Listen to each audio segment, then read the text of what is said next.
Some criminologists have hypothesized that our interest in serial killers is because we live in a wound culture, in which we fetishize and commodify the suffering of others. But I don't find the explanation that we're all voyeuristic sadists complicit in the crimes of psychopaths particularly compelling.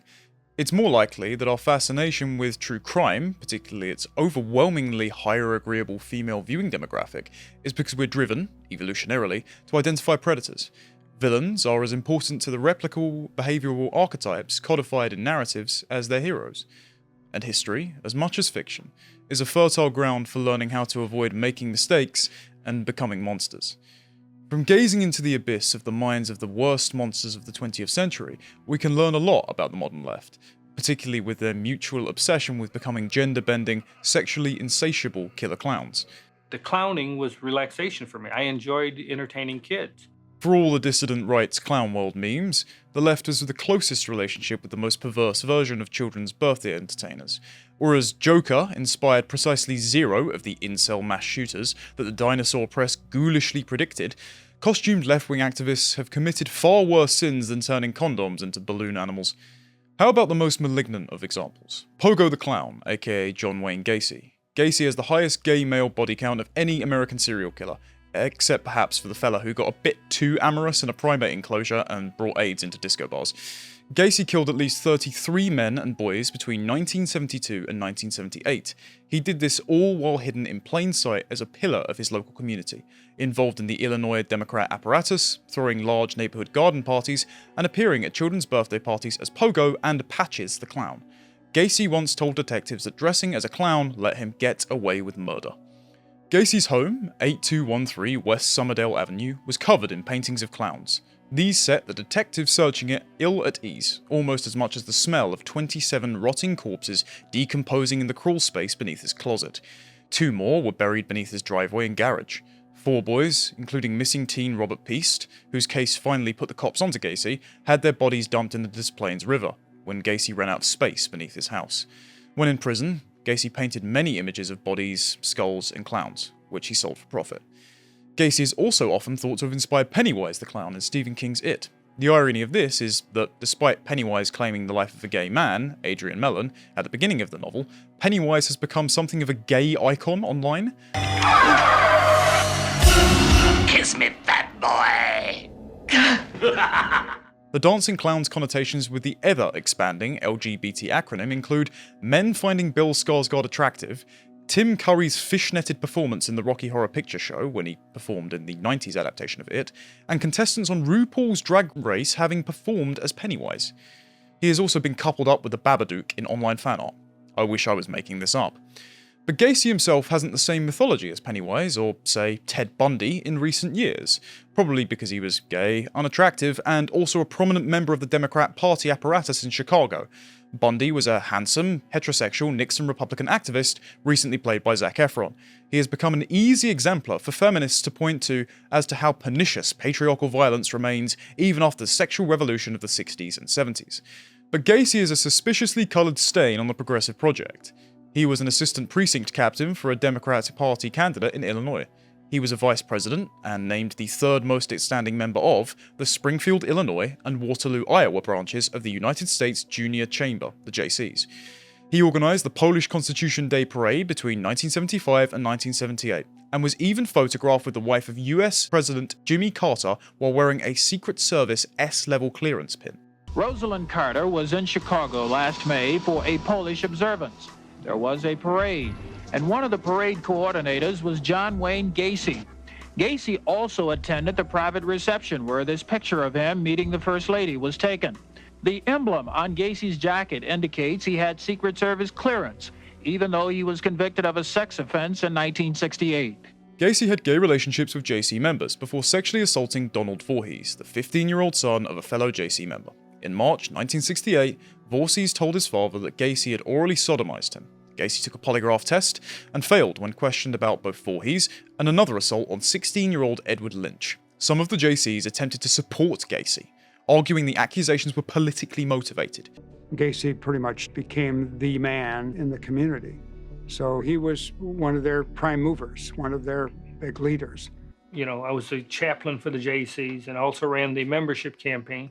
And of course, we used pornography We had stag shows, and that's how we increased the membership from 150 to 400.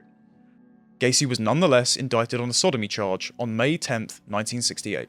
He pleaded guilty on November 7th, 1968, and was sentenced to 10 years in prison on the 3rd of December, 1968. In prison, Gacy told other inmates he was charged with showing pornographic movies to an underage boy, because that's somehow less worthy of contempt. His sexual insatiability continued to be violently played out. Gacy attacked Mr. Connect, a fellow inmate, after he taunted Gacy in a basketball game with miss me, now you gotta kiss me."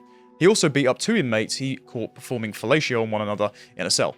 Despite this, Gacy was released in 1970, 18 months into his 10-year sentence, because of his ascension of the prison social hierarchy as a model inmate, joining the church choir and being appointed as head cook. Gacy got a lot of privileges because he gave a lot of privileges. When he was cooking as a chef, he would curry favor from the guards by providing them with the best steaks and other cuts of meat. And outside the kitchen, only the guards and other administrative people wore white shirts in the penitentiary, but he got to wear a white shirt. Gacy is a prime example of why Foucauldian prison abolition and a soft-touch approach to sex offender reform just doesn't work. After his early release, Gacy was charged with disorderly conduct in 1971, when a boy reported that Gacy had picked him up at a Chicago bus stop and forced him to commit an oral sex act. Buckhouse Square was one of a number of different places where gay men often met sexual partners. You have to remember there weren't a lot of alternatives, especially for people who really had to be closeted, which was most of us at the time. I certainly imagine that if you're a teenager and you're trying to survive on the streets, you're going to do things that to an outsider might look like crazy or risk-taking, but you didn't really have a choice. But the charge was dropped when the boy failed to show up to court. He was charged with battery in 1972, when a boy reported that Gacy forced him to commit an oral sex act, after Gacy had pretended he was a sheriff's deputy, but the case never went to trial for some reason. Shortly after the battery charge, Gacy committed his first murder in 1972, of Timothy McCoy, a 15-year-old boy which Gacy picked up for sex and stabbed to death, which Gacy later claimed was an accident. Rather than abandon ideology for common sense policy, which will spare children from future victimization, Democrat policymakers and documentaries about Gacy alike continue to assert that America's intolerant and homophobic society has driven vulnerable children into the clutches of killers, or worse, drove Gacy himself to kill. Not only do ordinary Americans and the institutions integral to natural continuity become implicated in the murders, but Gacy himself becomes morally exculpated by having his premeditated depravity blamed on membership of a marginalized community. I don't think there's anything in Gacy's background that suggests that he was born to kill. My sympathy for Gacy's circumstances is that homophobia is a very difficult cultural phenomenon to overcome. And whilst we must never accept responsibility for the deaths that Gacy caused, what we should do is analyze cultures that regards one gender and one sexuality as superior to another. Examining Gacy too closely would lead to all sorts of unsavory conclusions being drawn about the downsides of promiscuity, drug addiction, and Democrat-run American cities. And we can't have that now, can we? After the prison system failed to keep the public safe from Gacy, he went on to murder Timothy McCoy, John Bukovich, Francis Wayne Alexander, Darrell Sampson, Samuel Stapleton, Randall Reffitt, Michael Bonin, William Carroll, Jimmy Hawkinson, Rick Johnson, William George Bundy, Michael Marino, Kenneth Parker, Gregory Gochik, John Sitch, John Prestidge, Matthew Bowman, Robert Gilroy, John Mowry, Russell Nelson, Robert Winch, Tommy Bowling, David Talsma, William Kindred, Timothy O'Rourke, Brant Landingen, James Mazara, and Robert Peast. Some of these young men were murdered in groups, drugged, gagged, bound, and forced to watch while Gacy violated, strangled, and buried them, one after another. 5 victims remain unidentified. That's 5 families who have never received closure, whose sons have never returned home. There may be as many as 45 victims in total. When asked whether there were more victims, Gacy stated, "That's for you guys to find out." If there were any doubt about Gacy's sanity, he had shown clinical psychopathic tendencies, such as an inability to take personal responsibility, and attraction to disequilibrated power dynamics in relationships. The Iowa State Psychopathic Hospital, it was called at the time, did a complete workup of Gacy as a sex offender before the sentencing in that case. which essentially says this guy is a sexual psychopath. There is absolutely no treatment of any kind that is going to cure this guy. For the rest of his life, he's going to remain a dangerous sexual predator. He was beaten by his alcoholic father and humiliated for wearing his mother's underwear as a boy. He had ADHD and suffered from health complications as a child, which excluded him from participation in sports and some classes. He was an isolated, confused, and abused child. Some may try to blame his health or family circumstances as deterministic factors which turned him into a killer. But Gacy acted on his compulsions with premeditated calculus. He took a job as a janitor in a mortuary in Las Vegas for 3 months before college, and returned to his parents' house after indulging necrophilia with a young man's corpse. When police searched his apartment, they found the Illinois statute book with paperclips marking legal passages about sexual crimes. They also found novels about the murder of young gay boys and the family Bible, annotated with commentary on passages which said homosexuals were determined to eternal damnation in hell. His brain, which now resides in a jar in psychologist Helen Morrison's Chicago home, showed no sign of physical abnormalities. His repression led him to carefully planning and executing his crimes, choosing the most vulnerable, least likely to be missed, as victims for rape, murder, and hoarding beneath his house. His apocryphal last words? Kiss my ass. He was as aware of how evil he was as he was remorseless about the murders. Gacy was eventually executed on the 10th of May 1994, the same day that cannibal Jeffrey Dahmer was baptized in prison. Don't tell me God doesn't have a sense of irony. But lessons remain to be learned about Gacy's reign of terror. Political corruption and progressive ideology keeps prisons lax, sentences light, and eyes blinded to predators possibly operating in our midst today. Being impermissive about sexual degeneracy and having better mandatory treatment programs for drug addiction may have spared many of these kids from being killed by Gacy. Cities like San Francisco, Seattle, Chicago, and Portland see homeless encampments, sidewalk drug use, prostitution, and sky-high homicide rates. At the same time, pathological compassion dictates progressives celebrate and enable bad habits as alternative lifestyles, the liberation of the will from personal and social responsibility. When candidates like Michael Schellenberger attempt to make a difference in California, the Democrat machine mobilizes to keep their smiling American psycho in power, and the proles sex-obsessed, addicted, and on the streets. But another pernicious trend has emerged in our libraries, our classrooms, and in chat rooms. Gacy trapped his victims by impersonating a police officer. Fake police badges were found on his house. His car was equipped with mock police lights. He handcuffed his victims often, and so carried a pair on him at all times on his nightly drives.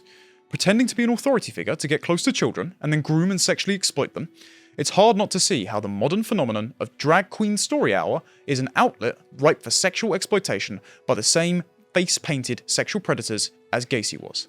The LGBT acronym has become a Trojan horse for predators to smuggle themselves past the low guard of liberal parents and prey on the young and vulnerable. We joke about the P being added eventually, but the postmodern left's affinity for deconstructing taboos and apologising for pedophiles makes it less of a laughing matter and more of an inevitability. In case you think I'm being hyperbolic, we know some drag queens have been registered sex offenders. In 2013, Robert Clothier was caught by a police sting operation with chocolate-flavoured glow-in-the-dark condoms and pink children's underwear from Primark on his way to meet a parent willing to sell their 8 and 11-year-old boys into prostitution. Following Clothier's arrest, police raided his Brighton home, of course, and found a string of child porn images, including 18 cartoons of fathers abusing their sons. Clothier, 37, performed as his drag persona, Lady James, at 2011's Brighton Pride, joking he was sweating like a paedophile in Mothercare, it's so hot in here. He was charged with arranging and facilitating a child sex offence, and making, distributing, and possessing indecent images of children. Speaking in Clothier's defence, Gareth Morgan said he had a troubled background, which led him to developing an interest in liaisons with what he considered father figures. Clothier pled guilty and received just 26 months in prison. He's probably out now. In 2019, Houston Public Library admitted it had allowed child sex offender Alfonso Garza to read to children as part of its drag queen story hour, without subjecting him to a criminal background check. Garza was charged with a child sexual assault involving a victim who was just 8 years old in 2008. Even in this article, the Daily Mail continues to parrot the progressive line that drag queen storytime is part of a national program that aims to promote love and acceptance. Acceptance of what exactly? We know other drag indulgents boast about their drug use, pedophilic intent, and their desire to come for your children. Libs of TikTok has produced a steady stream of stomach-churning videos on her social media feed, showing various trans and drag performers getting naked, mimicking sexual positions, taking tips from, and inviting sexual acts, all while children are in the audience.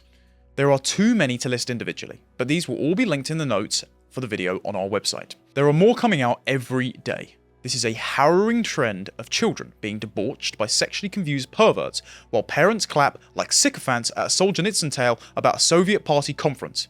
End of civilization stuff. Drag is used by queer theorists as a pedagogic tool for playfully reading each other into filth, to bring queer ways of knowing and being into the education of young children. Grooming kids sexually and ideologically into destabilized gender and sexual identities produces perpetual revolutionaries, whose invention of pronouns and fetishes on a daily basis prevent the proletariat from ever becoming the bourgeois status quo.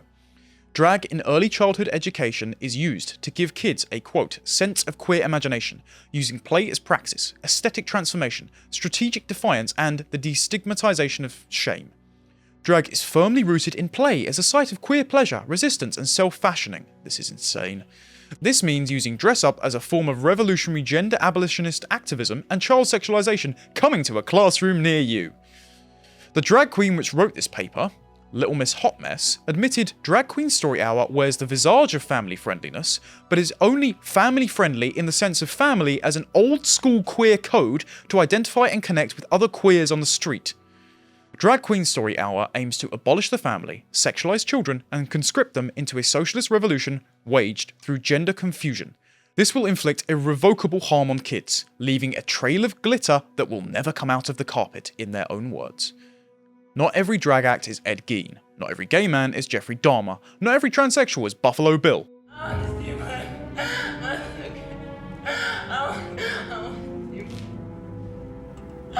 Put the fucking lotion in the basket! But those who conscript children as voyeurs to their autogynephilic fetish are the most depraved individuals imaginable, and deserve to be held criminally liable for contaminating childhood innocence. We cannot afford to let this go unchecked. Dahmer had indecent exposure convictions involving children and a sexual assault of a 13-year-old boy on his record long before his grisly cannibalism was uncovered by the cops. There were overlooked warning signs with him, Gacy, and many other monsters. This should not have happened. These young men and boys should still be alive today had somebody paid any attention to the warning signs. So who knows what some of today's woman face wearers are capable of? Some have already shown themselves to be drug addicts and have exposed their genitals to minors. There is a sickening exhibitionism about all this. Can we afford to keep risking this transmission of vector to degenerate evil being open to the most vulnerable? Even progressives who aren't too far gone and continue to argue that the evils of Bundy, Gacy, Dahmer, and Gein were socially constructed should oppose this. Do you want a generation of children prematurely exposed to sexual content, some of which is violent and misogynistic? Do you want the bad apples of the 20th century who see this stuff to become the 21st century 70s slashers? All-pervasive drag has been imported from the US to the UK. Parents have turned out to protest taxpayer-funded public libraries employing adult drag entertainers to read to their children. They have been duped by last-minute venue changes and attempts to call said drag queens pantomime dames. They have been met with masked Antifa renter mobs who fought with police and dismissed parental concerns about child exploitation. They have been assaulted and arrested. Kicking up a fuss about this is imperative. God bless the parents who attend these protests. We must close off the avenues which predators pursue to have unsupervised access to your children. Gacy deserved his death penalty. I regret that I wasn't around to plunge that lethal injection needle into him myself. That would have been justice. But now, play pretend predators drag children into strip clubs, bedrooms, and Lord knows where else. They deserve equal moral condemnation, with the scale of punishment obviously up for negotiation. How many horrors, how many skeletons, figurative and literal, lurk beneath the digital or actual crawl spaces of their hard drives and homes? Enough of this circus. Creepy leftist clowns must experience the full force of the law looking into their dark desires too. Our children's lives may very well depend on it.